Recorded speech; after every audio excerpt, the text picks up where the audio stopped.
Welcome to the world of global finance, a place where confusion reigns and certainty is always in short supply. Here, fortunes can change in the blink of an eye, and even the experts are left scratching their heads. Every day, billions of euros move across borders, and yet, the answers to the simplest questions, like where all the money went, seem to slip through our fingers. In this high-stakes environment, expectations rarely match reality. Investors and analysts pore over charts and forecasts, but the markets have a mind of their own. One moment, optimism is everywhere. The next, panic sets in. It's a roller coaster ride, and everyone's just trying to hold on. Right now, Europe's big story is inflation, or, more accurately, the surprising lack of it. For months, headlines screamed about rising prices and the cost of living crisis. But suddenly, the narrative has flipped. After months of panic and heated debates, inflation is now expected to cool to just 1.7%. That's a dramatic shift from the fears that dominated the news not long ago. The numbers are falling, and with them, some of the anxiety that gripped households and businesses. But here's the twist. That 1.7% figure is actually below the European Central Bank's official 2% target, and that's making policymakers more than a little nervous. For central bankers, low inflation isn't just a number, it's a signal that something deeper might be wrong with the economy. For everyday people, stable or even falling prices sound like good news. Groceries don't get more expensive and your paycheck stretches a little further. It feels like a win, especially after months of worrying about rising costs. But for the ECB, it's a warning sign. Low inflation can mean that people aren't spending, businesses aren't investing, and the economy is losing momentum. Shops stay empty, and growth stalls. It's a subtle danger that can sneak up on a continent. Imagine a party where no one's dancing. The ECB is the DJ, desperate to get things moving, but the crowd just isn't feeling it. No matter how many times they change the song, the energy just won't pick up. That's the challenge facing Europe's top financial minds. Tomorrow, the ECB faces a tough choice. Should they cut interest rates to try to spark spending and investment, risking new problems down the line? Or should they hold steady, hoping this dip in inflation is just a temporary blip?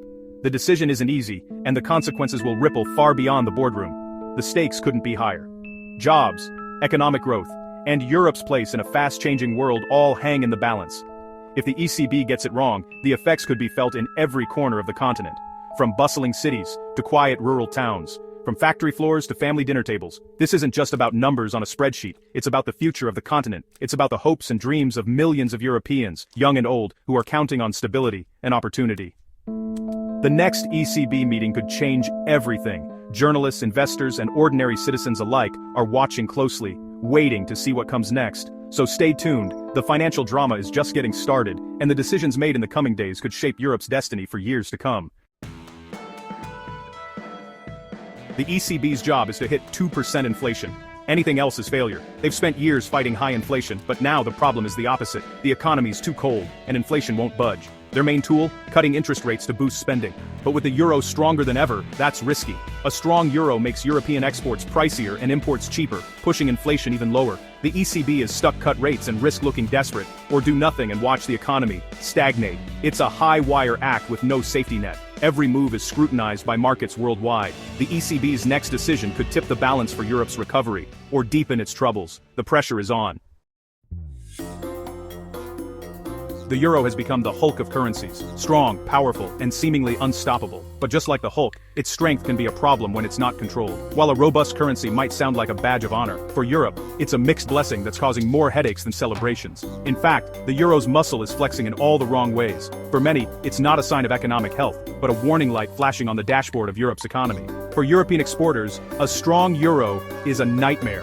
Their goods, whether it's German cars, Italian machinery, or French cheese, suddenly become too expensive for buyers overseas. When the euro rises, European products lose their competitive edge, and foreign customers start looking elsewhere for better deals. This means fewer orders, shrinking market share, and a growing sense of frustration among Europe's biggest industries. The ripple effect is felt from bustling ports to small-town factories. Ironically, the euro's strength isn't really about Europe's own economic success. Instead, it's often a reflection of a weak US dollar. When the dollar stumbles, investors rush to the euro as a safe haven, pushing its value even higher. Investors flock to the euro, driving up its value and hurting European sales worldwide. From German cars to French wine, everyone feels the pain.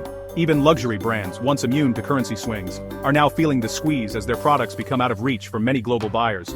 The impact trickles down to small businesses and workers, not just the big corporations. When exports drop, so do profits, and eventually, jobs are on the line. Lower sales mean lower profits and, eventually, job cuts. Factories slow down, workers face layoffs, and entire communities can feel the pinch as economic activity grinds to a halt. Meanwhile, a strong euro drags inflation down, making the European Central Bank's job even harder. The ECB wants to boost inflation to keep the economy healthy, but the euro keeps pushing prices lower. It's like trying to inflate a balloon with holes in it. No matter how hard you try, it just won't stay up. The ECB's tools seem powerless against the euro's relentless strength. The ECB wants higher inflation, but the euro keeps working against them.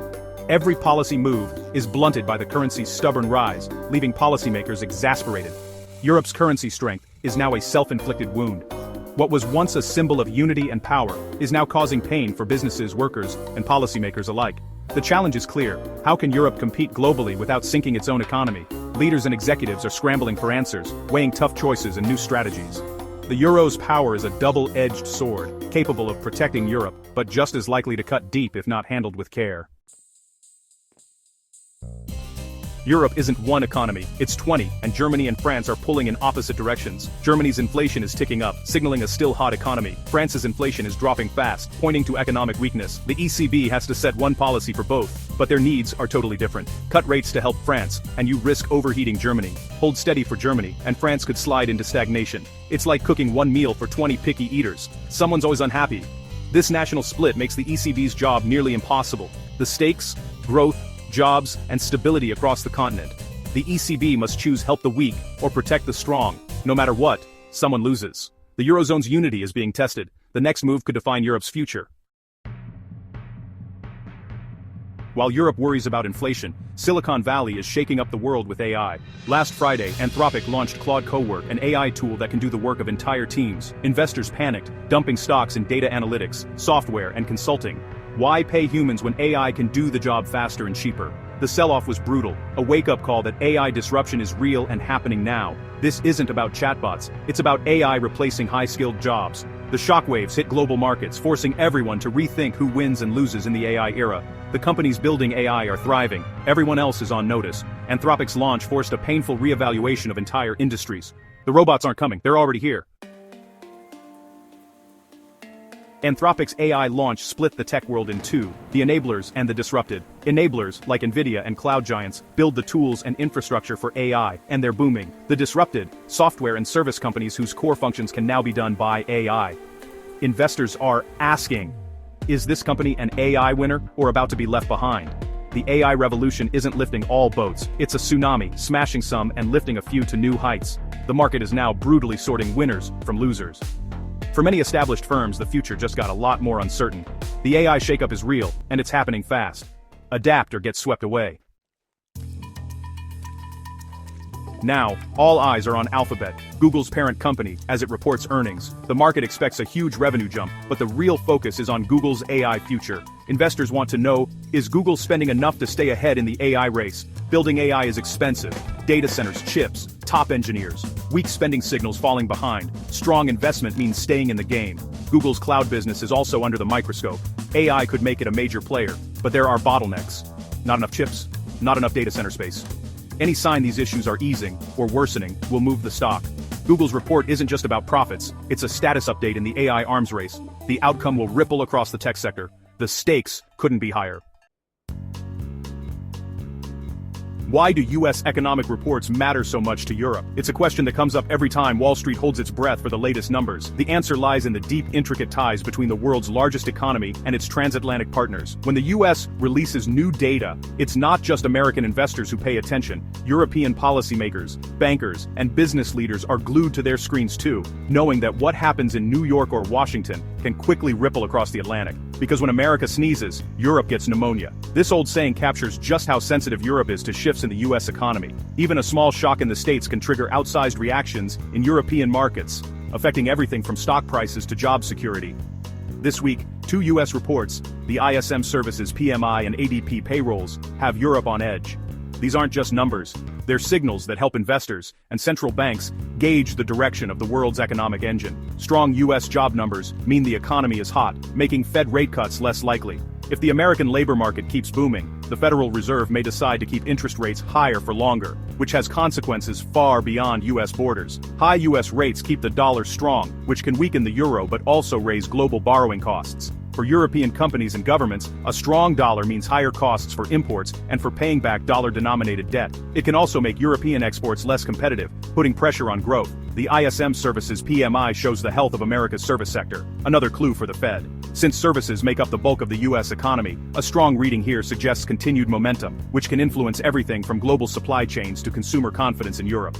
European markets watch these numbers closely. They affect exports, borrowing, and currency values. A positive surprise in U.S. data can send European stocks tumbling or soaring, and can even force the European Central Bank to rethink its own policies. A strong U.S. economy is a double-edged sword for Europe. More demand for exports but tougher financial conditions. While European manufacturers may benefit from American consumers buying more goods, higher interest rates and a stronger dollar can make it harder for European businesses to borrow and invest. Every U.S. data point ripples through global markets. Investors from Tokyo to Frankfurt react in real time, shifting billions of dollars in assets based on a single report. The interconnectedness of today's financial system means that no country is truly insulated from America's economic pulse.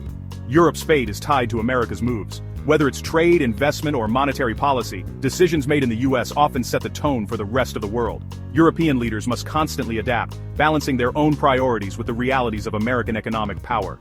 The next U.S. report could shift everything. A single unexpected number can trigger a chain reaction, moving markets, changing interest rates, and even influencing elections. In a globalized world, no economy is an island. The flow of goods, money, and information means that shocks in one country are quickly felt everywhere else. Europe, with its open markets and close ties to the U.S., is especially exposed. Europe is bracing for impact.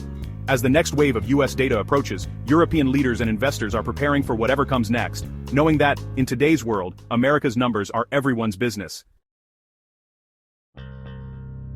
We're in a perfect storm of economic uncertainty. Europe faces low inflation, a paralyzed central bank, and a currency that's too strong. Germany and France are pulling in opposite directions, making policy nearly impossible. Meanwhile, the tech world is being upended by AI, with Anthropic's launch triggering a market panic. Google's earnings will reveal if it can lead in the AI era, and the U.S. economy looms over everything, with key reports set to shake global markets. Every decision, every data point sends ripples worldwide. Watch the ECB's announcement, Google's AI strategy, and U.S. economic data. The only certainty, more volatility ahead. Stay alert, stay informed. The next move could change everything.